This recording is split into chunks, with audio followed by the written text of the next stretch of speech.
Remember those TV commercials about Maytag washing machines? They rarely had to be fixed. They were that reliable.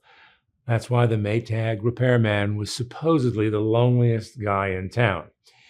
The same could be said about a Virginia governor in the last full year of his term.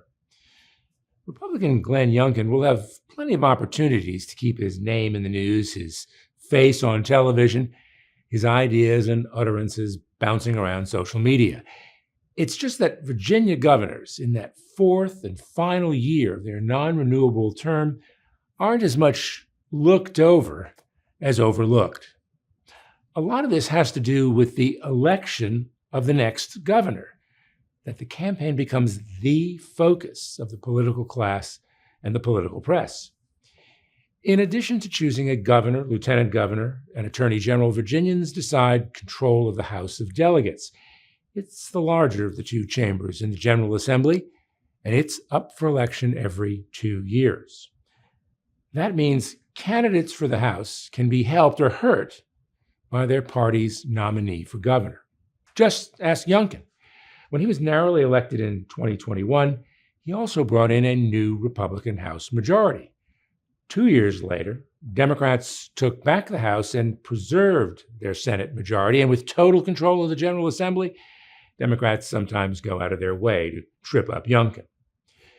Those Republicans seeking House seats this year, particularly in a handful of competitive districts, will be running with a largely untested candidate for governor. That would be Lieutenant Governor Winsome Earl Sears.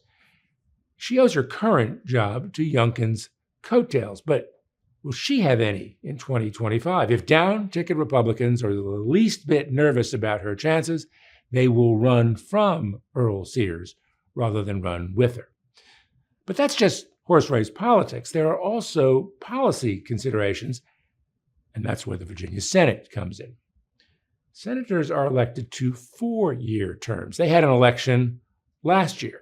And since their terms extend beyond Youngkin's, senators, especially Republican senators, have a degree of independence. They can break with a governor of their own party without worrying that the governor will punish them. This doesn't mean they're not accountable to the grassroots back home, but since the Senate isn't up again until 2027, incumbents can gamble that, well, time heals all wounds. Even with the clock working against him, Virginians can expect to see and hear a lot from Glenn Youngkin. He's got the nation's attention as the Republican governor of a bluish state. Youngkin is seen as the kind of Republican who could attract swing voters, and that might appeal to folks beyond Virginia's borders. Youngkin, of course, has made no secret of his presidential ambitions. It's a good bet he'll pull out the stops for Earl Sears and her running mates on the Republican tickets. Given his very deep pockets, don't be surprised if Youngkin throws more than a few bucks at statewide and legislative candidates. But, and this is a big but, can Youngkin, with a 50% plus approval rating, transfer his personal popularity to other Republicans? Youngkin's record is not encouraging. He lost control of the legislature in 2023 and is credited with a single congressional victory after pulling out the stops for a half dozen candidates between 2022 and 2024.